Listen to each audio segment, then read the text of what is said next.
New TV Telugu. ఇప్పుడు Telangana top 10 చూద్దాం.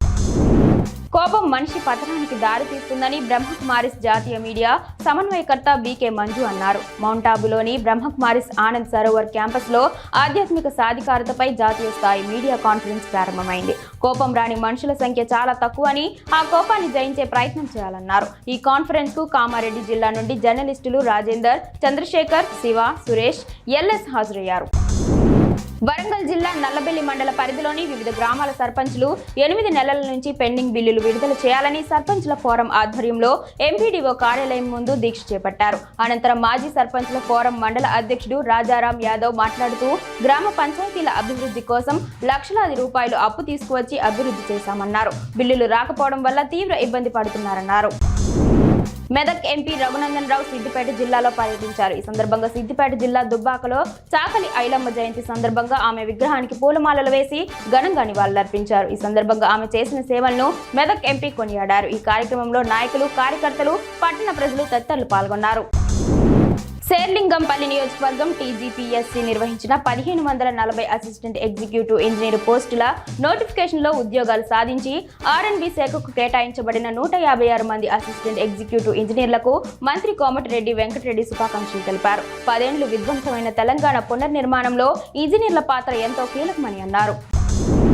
తెలంగాణ ప్రభుత్వం పొట్టి శ్రీరాములు తెలుగు విశ్వవిద్యాలయం పేరును మారుస్తూ సురవరం ప్రతాప్ రెడ్డి తెలుగు విశ్వవిద్యాలయంగా ఆమోదించడం తీవ్రంగా వ్యతిరేకిస్తున్నామని కుబీర్ ఆర్యవైశ్య సంఘం అన్నారు. ఆర్యవైశ్య సంఘం ఆధ్వర్యంలో తహసీల్దార్ కార్యాలయానికి వెళ్లి ఎంఆర్ఓ సోముకు వినతి పత్రం అందజేశారు. పొట్టి శ్రీరాములు తెలుగు విశ్వవిద్యాలయం పేరు మార్పు నిర్ణయం ప్రభుత్వం వెనక్కి తీసుకోవాలని కోరారు.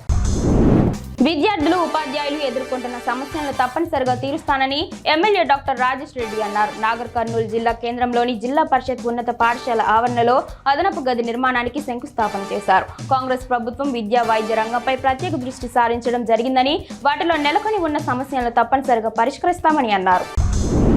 రాజన్న సిరిసిల్ల జిల్లా వేములవాడ అర్బన్ మండలం అనుపురం గ్రామ స్పెషల్ ఆఫీసర్ ఎంపీడీఓ మల్హోత్రా గ్రామ ప్రజా ప్రతినిధులతో, గ్రామ ప్రజలతో కలిసి సన్నాహక సమావేశం ఏర్పాటు చేశారు. బతుకమ్మ, దసరా పండుగలను శాంతియుతంగా జరుపుకోవాలని అన్నారు.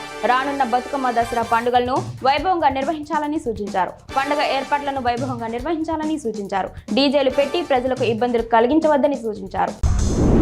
లోకేశ్వరం మండల కేంద్రంలో స్వచ్ఛతా హీ సేవ 2024 అనే కార్యక్రమాన్ని నిర్వహించారు. ప్రభుత్వ కార్యాలయాల ఆవరణలోని పిచ్చి మొక్కలు, ప్లాస్టిక్, ఇతర వ్యర్థ పదార్థాలు తొలగించి పరిసరాలను శుభ్రపరిచారు. ఈ సందర్భంగా ఎంపీడీఓ వెంకట రమేష్ మాట్లాడుతూ ప్రతి ఒక్కరూ పరిసరాలను పరిశుభ్రంగా ఉంచుకొని పర్యావరణ పరిరక్షణ కృషి చేయాలని, ప్రతి విద్యార్థి స్వచ్ఛతా హీ సేవ స్ఫూర్తిని కొనసాగించాలని సూచించారు.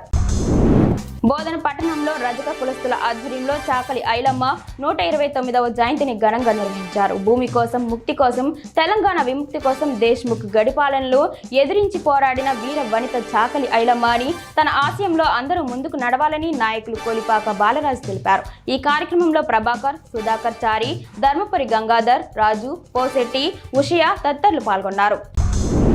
తెలంగాణలోని దుబ్బాక నియోజకవర్గంలో మంత్రి కొండా సురేఖ కళ్యాణలక్ష్మి షాదీ ముబారక్ చెక్కుల పంపిణీ కార్యక్రమం చేపట్టారు. ఈ నేపథ్యంలో ఎలాంటి అధికారం లేకున్నా స్టేజ్ పైకి కాంగ్రెస్ నేత చెరుకు శ్రీనివాస్ రెడ్డి వెళ్లారు. దీంతో బీఆర్ఎస్ కార్యకర్తలు ప్రోటోకాల్ పాటించాలని నినాదాలు చేశారు. ఈ క్రమంలో కాంగ్రెస్, బీఆర్ఎస్ నేతల మధ్య తోపులాట జరగడంతో పోలీసులు ఇరు వర్గాలను శాంతింపజేసే ప్రయత్నం చేశారు.